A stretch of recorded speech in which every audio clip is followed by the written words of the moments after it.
अध्याय 1 अर्जुन विषाद योग। युद्ध के परिणाम पर शोक प्रकट करना। भगवद गीता का उपदेश एक ही वंश के दो भाइयों कौरव और पांडवों के मध्य हुए महाभारत के युद्ध की रणभूमि पर दिया गया। इस पुस्तक के परिचय से संबंधित प्राचीन पृष्ठों में उल्लिखित गीता का परिवेश खंड में उन घटनाओं का विस्तृत रूप से वर्णन किया गया है जिसके कारण यह महायुद्ध हुआ। भगवद गीता का आधार राजा धृतराष्ट्र और उनके मंत्री संजय के बीच वार्तालाप से आरंभ होता है। चूंकि धृतराष्ट्र ने ऐसा किया था, इसलिए वह व्यक्तिगत रूप से युद्ध में उपस्थित नहीं हो सका।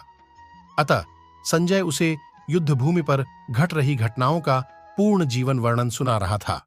संजय महाभारत के प्रख्यात रचयिता वेदव्यास के शिष्य थे। ऋषि वेदव्यास ऐसी चमत्कारिक शक्ति से संपन्न थे जिससे वह दूर दूर तक घट रही घटनाओं को प्रत्यक्ष रूप से देखने में समर्थ थे। अपने गुरु की अनुकंपा से संजय ने भी दूरदृष्टि की दिव्य चमत्कारिक शक्ति प्राप्त की थी। इस प्रकार वह युद्ध भूमि में घटित सभी घटनाओं को दूर से देख सका। धृतराष्ट्र ने कहा, हे संजय, कुरुक्षेत्र की पवित्र भूमि पर युद्ध करने की इच्छा से एकत्रित होने के पश्चात मेरे और पांडुपुत्रों ने क्या किया? संजय ने कहा, हे राजन, पांडवों की सेना की संरचना का निरीक्षण कर राजा दुर्योधन ने अपने गुरु द्रोणाचार्य के पास जाकर इस प्रकार के शब्द कहे। दुर्योधन ने कहा, पूज्य आचार्य, पांडुपुत्रों की विशाल सेना का अवलोकन करें, जिसे आपके द्वारा प्रशिक्षित बुद्धिमान शिष्य द्रुपद के पुत्र ने उपयुक्त युद्ध करने के लिए प्रेरित किया है। यहाँ इस सेना में भीम और अर्जुन के समान बलशाली युद्ध करने वाले महारथी युयुधान, विराट और द्रुपद जैसे अनेक योद्धा धनुर्धर हैं। यहाँ पर इनके साथ धृष्टकेतु, चेकितान काशी के पराक्रमी राजा कांशीराज, पुरुजित, कुंतीभोज और शैव्य सभी महान सेना नायक हैं। उनकी सेना में पराक्रमी युद्धमन्यु, शूरवीर, उत्तमौजा, सुभद्रा और द्रौपदी के पुत्र भी हैं, जो सभी निश्चित ही महाशक्तिशाली योद्धा हैं। हे ब्राह्मण श्रेष्ठ, हमारे पक्ष की ओर से उन सेना नायकों के संबंध में भी सुनिए, जो सेना को संचालित करने में विशेष रूप से निपुण हैं। अब मैं आपकी तस्वीरें उनका वर्णन करता हूं। इस सेना में सदा विजयी रहने वाले आपके समान भीष्म, कर्ण, कृपाचार्य, अश्वत्थामा, विद्युत तथा सोमदत्त के पुत्र भूरिश्रवा आदि महापराक्रमी योद्धा हैं, जो युद्ध में सदा विजयी रहे हैं। यहाँ हमारे पक्ष में अन्य अनेक महायोद्धा भी हैं, जो मेरे लिए अपने जीवन का बलिदान करने के लिए तत्पर हैं। वे युद्ध कौशल में पूर्णतया ईमानदार और विविध प्रकार के शास्त्रों से पूर्ण हैं। हमारी शक्ति असीमित है और हम सभी महान सेना नायक भीष्म पितामह के नेतृत्व में पूरी तरह से सुरक्षित हैं, जबकि पांडवों की सेना की शक्ति भीम द्वारा रक्षित होने के बावजूद भी सीमित है।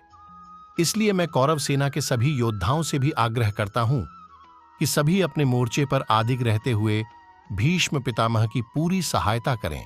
तत्पश्चात कुरुवंश के वयोवृद्ध परम यशस्वी महायोद्धा भीष्म पितामह ने सिंह गर्जना जैसी ध्वनि करने वाले अपने शंख को उच्च स्वर से बजाया, जिसे सुनकर दुर्योधन हर्षित हुआ। इसके बाद शंख, नगाड़े, बिगुल, तुरही तथा सींग एक साथ बजने लगे। उनका संवेद स्वर अत्यंत भयंकर था।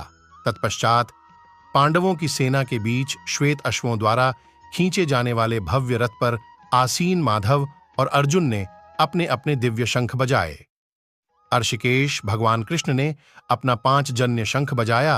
अर्जुन ने देवदत्त शंख तथा अतिभोगी एवं अति दुष्कर कार्य करने वाले भीम ने अपना 5 जन्य शंख बजाया। हे पृथ्वीपति राजन, राजा युधिष्ठिर ने अपने अनंत विजय नाम का शंख बजाया तथा नकुल और सहदेव ने सुघोष एवं मणिपुष्पक नामक शंख बजाया। श्रेष्ठ धनुर्धर काशीराज, महायोद्धा शिखंडी, धृष्टद्युम्न, विराट, अजेय सात्विकी, द्रुपद, द्रौपदी के 5 पुत्र तथा सुभद्रा के महाबलशाली पुत्र वीर अभिमन्यु आदि सभी ने अपने अपने अलग अलग शंख बजाए।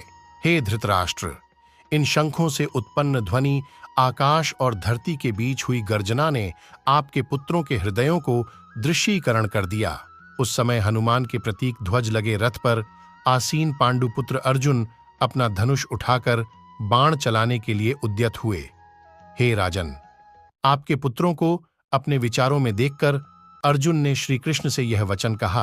अर्जुन ने कहा, हे अच्युत, मेरे रथ दोनों सेनाओं के बीच खड़े होने की कृपा करें, ताकि मैं यहां युद्ध करने की इच्छा रखने वाले योद्धाओं के साथ मुझे इस महासंग्राम में युद्ध करना देखूं। मैं उन लोगों को देखने का इच्छुक हूं जो यहां पर धृतराष्ट्र के दुष्चरित्र पुत्रों को प्रसन्न करने की इच्छा से युद्ध लड़ने के लिए एकत्रित हुए हैं।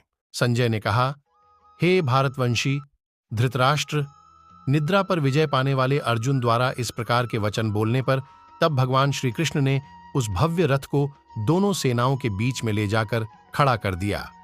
भीष्म, द्रोण तथा अन्य सभी राजाओं की उपस्थिति में भगवान श्री कृष्ण ने कहा कि हे पार्थ, यहां पर एकत्रित सभी कुरुओं को देखो।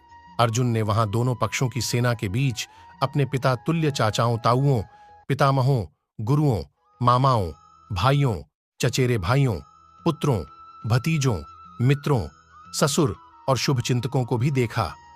जब कुंतीपुत्र अर्जुन ने अपने बंधुओं को देखा तो उनके मन में अत्यधिक करुणा से भर गया और फिर गहन शोक के साथ उन्होंने निम्न वचन कहे।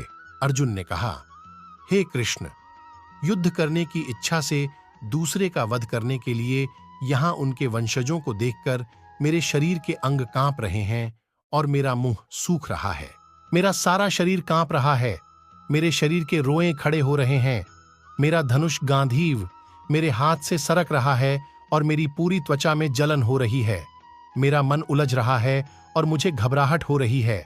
अब मैं यहां और अधिक खड़े रहने में समर्थ नहीं हूं। केशी, राक्षस को मारने वाले हे केशव, मुझे केवल अमंगल के लक्षण दिखाई दे रहे हैं। युद्ध में अपने वंश के बंधुओं का वध करने में मुझे कोई अच्छी नहीं दिखाई देती है और उन्हें मैं कैसे सुखी पा सकता हूं। हे कृष्ण, मुझे विजय, राज्य और इससे प्राप्त होने वाला सुख नहीं चाहिए। ऐसा राज्य सुख या अपने जीवन से क्या लाभ प्राप्त हो सकता है, क्योंकि जिन लोगों के लिए हम यह सब चाहते हैं वे सभी इस युद्ध भूमि में हमारे सामने खड़े हैं। हे मधुसूदन, जब आचार्यगण, पितृगण, पुत्र, पितामह, मामा, पुत्र, ससुर, भांजे, साले और अन्य संबंधित अपने प्राण और धन का दावा यहां उपस्थित होते हैं, यद्यपि वे मुझ पर आक्रमण भी करते हैं, तथापि मैं इनका वध क्यों करता हूं? यदि फिर भी हम धृतराष्ट्र के पुत्रों का वध करते हैं, तब भले ही इससे हमें पृथ्वी के अलावा तीनों लोक भी प्राप्त होते हैं, तब भी उन्हें मारने से हमें सुख कैसे प्राप्त होगा? हे समस्त बीमारियों के अवशेष, धृतराष्ट्र के पुत्रों का वध करके हमें क्या सुख प्राप्त होगा? यद्यपि वे सब अत्याचारी हैं, फिर भी यदि हम उनका वध करते हैं, तब निश्चित ही उन्हें मारने का हमें पाप लगेगा। इसलिए अपने चचेरे भाइयों, धृतराष्ट्र के पुत्रों और मित्रों सहित अपने स्वजनों का वध करना हमारे लिए किसी भी दृष्टि से उचित नहीं है। हे माधव, इस प्रकार अपने भाइयों का वध कर हम सुख की आशा कैसे कर सकते हैं? यद्यपि लोभ से निष्ठा विचार के कारण वे अपने स्वजनों के विनाश या प्रतिशोध के कारण होते हैं और अपने मित्रों के साथ लाभ उठाने में कोई दोष नहीं रखते।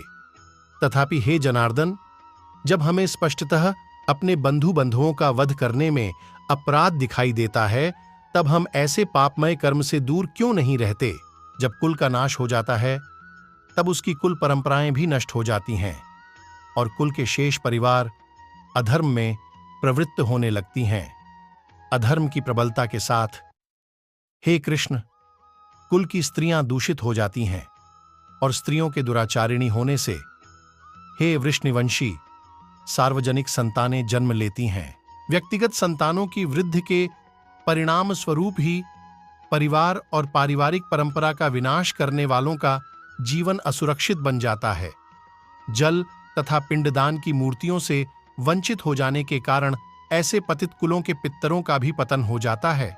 अपने पात्रों से कुल परंपरा का विनाश करने वाले दुराचारियों के कारण समाज में व्यक्तिगत संतानों की वृद्धि होती है और विविध प्रकार के समुदायों और पारिवारिक कल्याण की गतिविधियों का भी विनाश हो जाता है।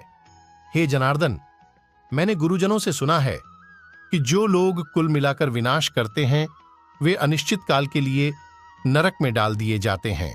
ओह, कितने आश्चर्य की बात है कि हम मानसिक रूप से इस महापापजन्य कर्म करने के लिए प्रयासरत हैं। राजसुख भोगने की इच्छा के उद्देश्य से हम अपने भाइयों का वध करना चाहते हैं। यदि धृतराष्ट्र के शस्त्र युक्त पुत्र मुझ निहत्थे को रणभूमि में प्रतिरोध किए बिना भी मार देते हैं तो यह मेरे लिए श्रेयस्कर होगा, संजय ने कहा।